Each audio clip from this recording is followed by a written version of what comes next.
Hello साथियों, आपका स्वागत है एग्री बाय नारवी क्लासेज के ऑनलाइन प्लेटफॉर्म पे। तो दोस्तों, आज हम बात करेंगे जो हमारी एग्रीकल्चर सुपरवाइजर की दृष्टि से एनिमल हस्बेंड्री जो क्लासेस चल रही हैं। अगली क्लास है जानवरों में उम्र निर्धारण एवं पहचान का तरीका कौन कौन सा है, इसके बारे में हम आपको अध्ययन कराएंगे। तो आप इससे पहले ज़्यादा से ज़्यादा सभी दोस्तों के पास शेयर कर दे वीडियो को। और मैं आशा करता हूँ कि आप प्रॉपर क्लासेस ले रहे होंगे अपनी और रिविजन कर रहे होंगे और क्लासों को रेगुलर अटेंड कर रहे होंगे। मोस्ट इम्पोर्टेंट क्लासें होने वाली है आपको, जो आप 20 के 20 क्वेश्चन है इन्हीं आपके जो क्लासों से मिल जाएंगी। और जिस दिन आपके एग्ज़ाम होंगे और उस दिन हम आपके साथ चर्चा करेंगे कि हमने क्या पढ़ाया है। और हम जल्दी आपके एमसीक्यू की क्लासें भी लेके आ रहे हैं एनिमल हस्बेंड्री की और अदर सब्जेक्ट की, जैसे आर्ट एंड कल्चर की आपके एमसीक्यू की क्लासें चल रही हैं। सुबह 8 बजे यशवंत कुमार सर द्वारा ले जा रही हैं और मैं 2 दिन किसी कारणवश क्लासें नहीं ले पाया आपकी, इसलिए मुझे खेद है। और आपकी अब रेगुलर क्लासें चल रही हैं, तो रेगुलर क्लास अटेंड जरूर करें। बेस्ट फैकल्टी क्वालिटी और क्वांटिटी के साथ दी जा रही है आपको क्लासें। ठीक है, हम शुरू करते हैं। आज हमारे जो कल एक टॉपिक रह गया था जानवरों उम्र निर्धारण का, जो दंत विन्यास के संबंधी था, उनके बारे में हम अध्ययन कर लेते हैं एक बार, फिर आगे हम चर्चा करेंगे आपके साथ। पहचान के कौन कौन से तरीके विस्तार से हम वो थोड़े डीपली तो पढ़ा रहे हैं आपको, लेकिन थोड़ा जैसे सिलेक्शन के लिए थोड़ा बहुत डीपली पढ़ लें तो कोई खेद नहीं है। लेकिन आप पहले से ऊपर ऊपर से पढ़ते हो और क्वेश्चन थोड़ा डीपली पे पूछ ले जाते हैं तो आपको नहीं आते हैं, अटेंड नहीं कर पाते हैं, तो वो चीज़ आपको बहुत के थोड़ा और एक्स्ट्रा पढ़ लेते तो क्या होता है, पढ़ तो आप वैसे ही रही हैं, तो थोड़ा डीपली अच्छा है कि पढ़ लें। लेकिन आप जैसे ऊपर ऊपर से पढ़ते हो और उसमें से आप फिर सवाल डीपली आते हैं, अटेंड नहीं कर पाते हैं, तो वो आपके लिए फिर मुश्किल पल हो जाता है। लेकिन अब थोड़ा डीपली पढ़ लेते हैं तो आप आगे चल के अच्छी आपको लाइफ मिल सकती है। ठीक है, हम शुरू करते हैं। तो आप यहाँ देख सकते हो कि ये जानवरों में उम्र निर्धारण है दंत विन्यास के आधार पर, तो इसके बारे में हम देख लें। तो ये जानवरों में उम्र निर्धारण का सबसे प्रचलित एवं सबसे अच्छा तरीका है। ठीक है, तरीका है यहाँ। और इसमें उम्र निर्धारण के लिए निचले जबड़ों का मतलब काम में लेते हैं। निचले जबड़े कौन से? इंसिजर दांतों को यूज लेते हैं, इंसिजर दांत को यूज लेते हैं।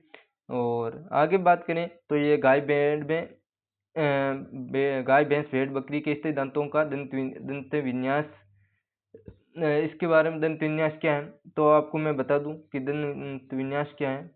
तो ये तो ठीक है, फॉर्मूला है यहाँ पे, तो मैं एक बार आपको समझा दूं यहाँ ये पेज लेके। जैसे आप यहाँ मान के चलो कि ये जबड़ा है, ठीक है, हमने ये जबड़ा ले लिया है और ये दांत बना दिए हैं, ये दांत बना दिए हैं जैसे। और इसमें ये आप यहाँ देख लो मोलर, ठीक है। पर इंसिजर दांत तो यहाँ आगे 4 दांत होते हैं इंसिजर, ये इंसिजर आगे और ठीक है। और ये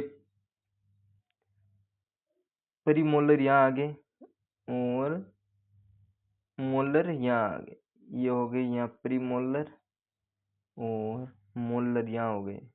ठीक है, इसी तरह इस साइड भी प्रीमोलर प्रीमोलर और ये मोलर, ठीक है। ये यहाँ पर मोलर हो गए दांत, ठीक है। और यहाँ इनसे इंसिजर प्रीमोलर है, ठीक है।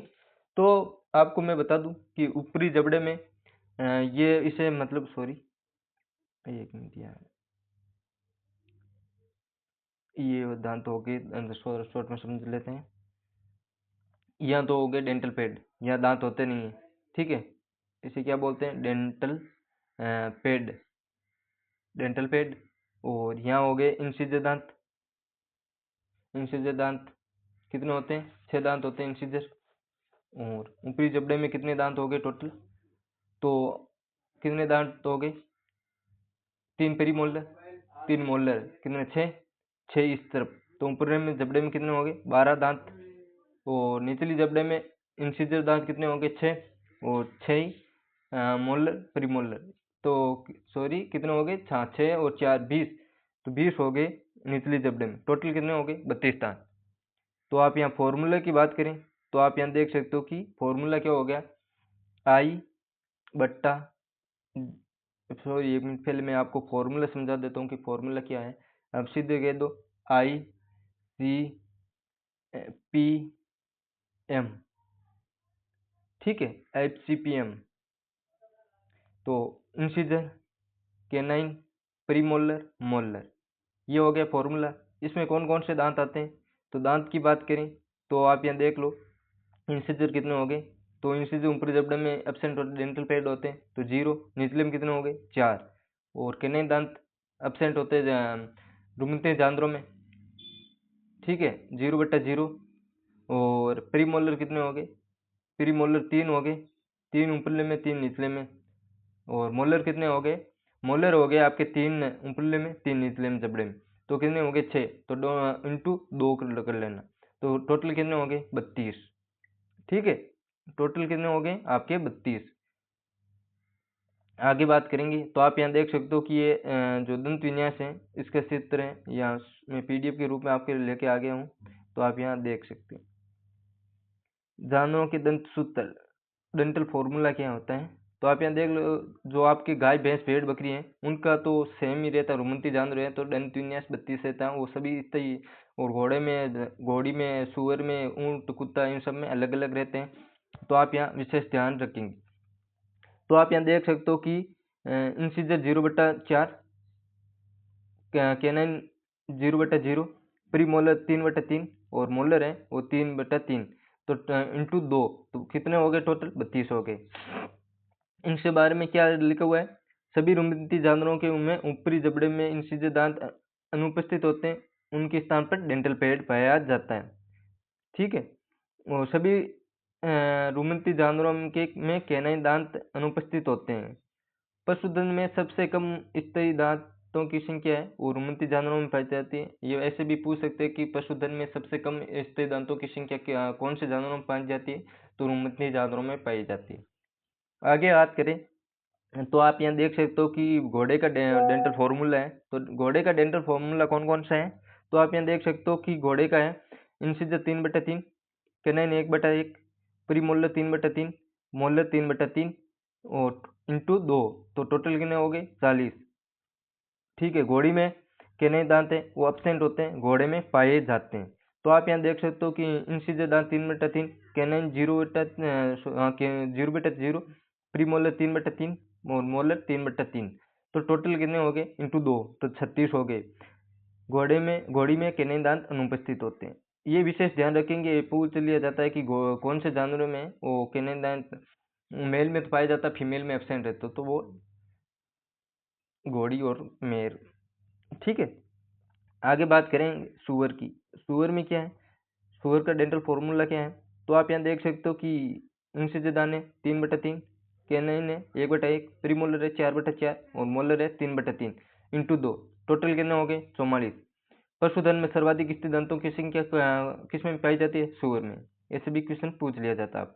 आगे बात करें तो आप यहाँ देख सकते हो कि कुत्ते का फॉर्मूला, कुत्ते का क्या है, तो इंसीजर दांत है 3/3, कैनाइन है 1/1, और प्रीमोलर है 4/4, मोलर है 2/3, इंटू 2, तो टोटल कितने हो गए, टोटल हो गए आपके 42।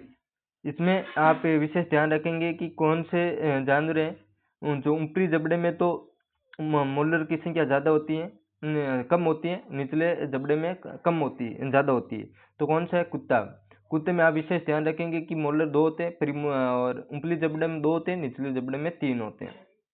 आगे बात करें तो ऊंट का फॉर्मूला है, ये आपके 2021 की एग्रीकल्चर सुपरवाइजर में क्वेश्चन पूछा हुआ है, तो आप विशेष ध्यान रखेंगे। और ये आपके 2023 का एग्रीकल्चर सुपरवाइजर में पूछा गया है सवाल। अगला से है ऊंट का, ऊंट का विशेष ध्यान रखेंगे, पूछा गया है आपके। और जेट ICR में तो काफी बार पूछा जाता है।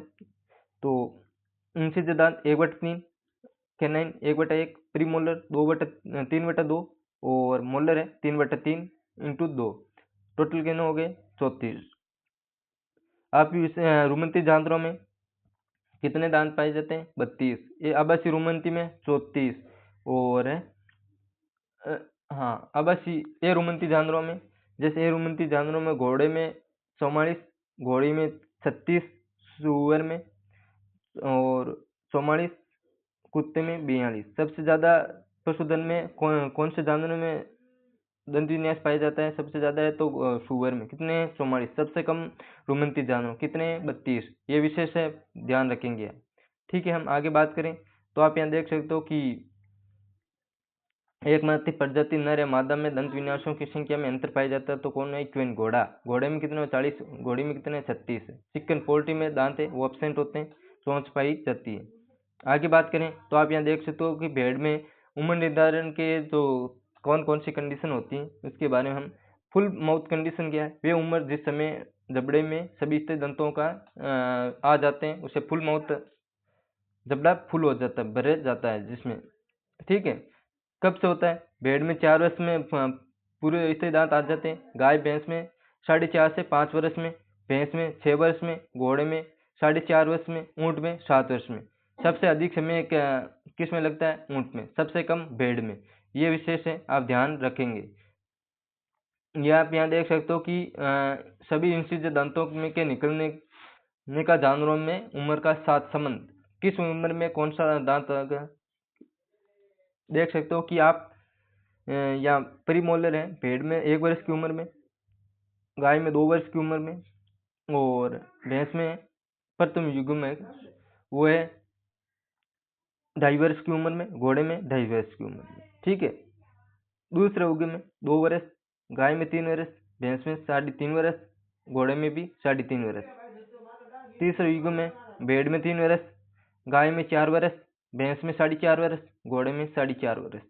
ठीक है, और चौथा युग्म में भेड़ में है वो 4 वर्ष आता है, गाय में वो 4.5 वर्ष से, भैंस में 6 वर्ष से। ठीक है, घोड़े में चौथा युग्म आता नहीं, 3 युग्म होते हैं, तो आप ये विशेष ध्यान रखें। और अब आप यहाँ देख सकते हो कि ये वापस कॉपी हो गए हैं कि ब्रोकन माउथ कंडीशन में वे उम्र जिस उम्र से ब्रोकन माउथ की कंडीशन किसे कहते हैं? मतलब वे उम्र जिससे यहाँ वे उम्र जिस समय जबड़े से स्थित दंतों का गिरना शुरू हो जाता है ब्रोकन माउथ कंडीशन कहते हैं। उम्र क्या होता है? भेड़ या जानवर में जिसके जबड़े से सभी स्थित दंत गिर चुके हो उसे, और जो पूर्णतः जबड़ा खाली हो गया हो। जैसे आप यहाँ देख सकते हो कि आप जैसे स्थित दांतों गिरना शुरू होते हैं तो ब्रोकन माउथ कंडीशन होता है, सारे दांत गिर जाते हैं, जबड़ा खाली हो जाता है तो उसे गुरुमर कहते हैं। ये भेड़ में ज़्यादातर कंडीशन होती है और अन्य जानवरों में तो होती है। स्मेल टीथ किसे कहते हैं? स्मेल टीथ की बात करें तो स्मेल टीथ है इंसिजर और कैनाइन दांत को स्मेल टीथ कहते हैं। चिक टीथ किसे कहते हैं? मोलर प्रीमोलर को चिक टीथ कहते हैं। और टस्क टीथ है उसे कौन से जानवरों में पाए जाते हैं? तो टस्क की टीथ है वो सुअर या हाथी में पाए जाते हैं। आगे बात करें तो आप यहाँ देख सकते हो कि सुअर में कैनाइन दांत टेस्ट टीथ कौन कौन से होते हैं? सुअर में कैनाइन दांत जो लंबे व नुकीले होते हैं जो जीवन भर ग्रोथ करते रहते हैं उसे टेस्ट टीथ कहते हैं। घोड़े में, सुअर में और आपके हाथी में पाए जाते हैं। जैसे आप यहाँ देखेंगे कि हाथी के बाहर के दांत दिखने वाले होते हैं वो टेस्ट टीथ होते हैं, और खाने वाले दांत आप कहते हैं कि घोड़े के दिखाने के दांत अलग होते हैं, खाने के दांत अलग होते हैं। दिखाने वाले दांत से टेस्ट टीथ कहते हैं। ठीक है, वुल टीथ किसे कहते हैं? वुल टीथ की बात करें तो वुल टीथ है वो घोड़े व ऊंट में पाए जाते हैं, जो खूंटी नुमा होते हैं, छोटे दांत होते हैं, खूंटी नुमा होते हैं। स्मॉल पिग लाइक भी कहते हैं, और ये जो फर्स्ट प्रीमोलर का अवशेष है उसे कहते हैं वुल टीथ। आगे बात करें तो आप यहाँ देख सकते हो कि अगली स्लाइड है, आप यहाँ जानवरों में पहचान का तरीके कौन कौन से हैं? तो पहचान के 2 तरीके हैं, एक तो स्थायी तरीका है और एक है अस्थायी तरीका। स्थायी तरीका परमानेंट मेथड कौन सा है? जो शरीर पर बनाया जाया गया निशान या चिन्ह जो जीवन भर रहता है उसे स्थायी कहते हैं। और टेम्परेरी क्या होता है? ऐसा निशान या चिन्ह जो वस्तु जो उम्र के साथ शरीर से हट जाती है, उससे मिट जाती है, उसे अस्थायी कहते हैं। स्थायी में कौन कौन से हैं? तो स्थायी की बात करें तो आप यहाँ देख सकते हो कि स्थायी में कौन कौन से हैं। तो स्थायी में टैटूइंग गोदना, ब्रांडिंग दागना, ईयर नोचिंग काटना, तो ये स्थायी है। टैटूइंग कौन से जानवरों की जाती है? भेड़, बकरी, बछड़ा, बछड़ी, सुअर में। टैगिंग है, ब्रांडिंग है वो भी बड़े जानवरों में की जाती है, जो 1 साल से बड़े जैसे गाय भैंस में। और ईयर नोचिंग है वो सूअर में की जाती है। आगे बात करें तो आप यहाँ देख सकते हो कि इस तरह का तरीका कौन कौन सा है, इसके बारे में हम चर्चा कर लें। तो आप यहाँ देख सकते हो किस तरह का तरीका गोदना टैटूइंग भेड़ बकरी में। भेड़ तो आप यहाँ देख सकते हो कि टैटूइंग है भेड़ बकरी बछड़ा बछड़ी सूअर में उचित स्थान पर कान की आंतरिक सतह पर या दोनों सिरों के मध्य टैटूइंग की जाती है। गोदना जैसे आप यहाँ देखोगे कि कान के अंदर की साइड जो 2 सिरें होती हैं बेहती हैं, उनके बीच में टैटूइंग किया जाता है। टैटूइंग के सेट कौन कौन से हैं? एक तो है टैटूइंग फोरसेप जो टैटूइंग मशीन आती है, नंबर या लिटरेचर जो आपको क्या अंकित करना है नंबर में या इंग्लिश वर्ड में, या टैटूइंग इंक, ये 3 टैटूइंग सेट में लिए जाते हैं। सफेद रंग या हल्के रंग के जानवरों में काम में लिया जाता है, क्योंकि ब्लैक या नीली सही हम यूज लेते हैं तो वो आपके अन्य जानवरों में कलर पे दिखाई नहीं देती है। सफेद या हल्के रंग के जानवरों में दिखाई देती है, ब्लैक जानवरों में दिखाई नहीं देगी। ठीक है, काले या गहरे रंग के जानवरों में टैटूइंग नहीं कर सकते। यदि टैटूइंग करनी भी पड़े तो पूंछ के बेस सिरे पे, जैसे आप ये पूंछ है तो पूंछ के अंदर के सिरे पे की जाती है। ठीक है, आगे दागना ब्रांडिंग। ब्रांडिंग कौन से जानवरों में की जाती है? तो ब्रांडिंग 2 प्रकार की होती है, तो कोल्ड ब्रांडिंग है, ये हॉट ब्रांडिंग है। कोल्ड ब्रांडिंग और हॉट ब्रांडिंग कौन से जानवरों में की जाती है? गाय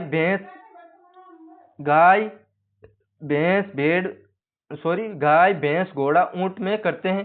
और हॉट ब्रांडिंग, ये ब्रांडिंग का पुराना तरीका है। कोल्ड ब्रांडिंग है, ये ब्रांडिंग का नया तरीका है। ये फ्रीजर ब्रांडिंग कह सकते हैं कि कोल्ड ब्रांडिंग या फ्रीजर ब्रांडिंग। जैसे तरल नाइट्रोजन 196 डिग्री सेल्सियस पे होती है, तो उसमें छड़ को 15-20 मिनट रख के फिर आप जानवरों की त्वचा पे लगाते हैं, तो उसमें त्वचा को नष्ट भी नहीं होती है और आपके जो निशान है वो भी बन जाता है। जैसे इसमें क्या होगा कि त्वचा के जो आपके ये मायोग्लोबिन है वो तो नष्ट हो जाता है, लेकिन हेयर फॉलिकल है वो नष्ट नहीं होता है। आप ये विशेष ध्यान रखेंगे, इसके बारे में हम पूरी चर्चा करेंगे। अभी आपको बेसिक है वो चीज़ बता देते हैं। तो बेसिक आप यहाँ देख सकते हो कि ब्रांडिंग की साइड क्या होती है, किस साइड में करना चाहिए। तो लेफ्ट, ये डबल वार हो गया, लेफ्ट थिंक लो पार्ट, मतलब लेफ्ट जो पैर है उसके जांग के नीचे हिस्से पे आपको ब्रांडिंग करनी है। उसी समय क्या है, दिन के समय धूप निकली हो, बरसात के समय नहीं करें, नहीं तो इन्फेक्शन हो सकता है इसमें। और किस उम्र से ब्रांडिंग करते हैं? तो ब्रांडिंग है वो गाय भैंस में 1 वर्ष की उम्र पे की जाती है। ठीक है दोस्तों, ये क्लास कैसी लग रही है आपको? बेस्ट फैकल्टी क्वांटिटी के साथ आपको दी जा रही है। और आपके रोजाना आपकी कला एवं संस्कृति के एमसीक्यू के जो क्लासेस चल रही हैं यशवंत कुमार सर द्वारा, तो आप मैं आशा करता हूँ आप प्रॉपर अपना रिवीजन करे होंगे एमसीक्यू के द्वारा। कला एवं संस्कृति आपके एग्रीकल्चर सुपरवाइजर में है ही, तो आप रिवीजन जरूर करें और ज़्यादा से ज़्यादा सभी दोस्तों के पास शेयर करें। अभी तो हम चतुर्सरणी की दृष्टि से एमसीक्यू की क्लास लेके आ रहे हैं, लेकिन आप अपने एग्रीकल्चर की दृष्टि से भी आप अपना एमसीक्यू लेके रिवीजन कर सकते हो। बेहतर क्वांटिटी के साथ सर आपको क्लासेस दे रहे हैं, पूरी एनर्जी के साथ दे रहे हैं। और ज़्यादा से ज़्यादा सभी दोस्तों के पास वीडियो शेयर करें, लाइक करें, और कोई भी प्रकार की कोई समस्या हो तो आप कमेंट जरूर करें। और डिस्क्रिप्शन में हमारे व्हाट्सएप ग्रुप की लिंक दे रखी है, तो आप उसमें ज्वाइन हो जाए ताकि कोई भी जानकारी आए तो आप तक मिल सके। धन्यवाद, जय हिंद, जय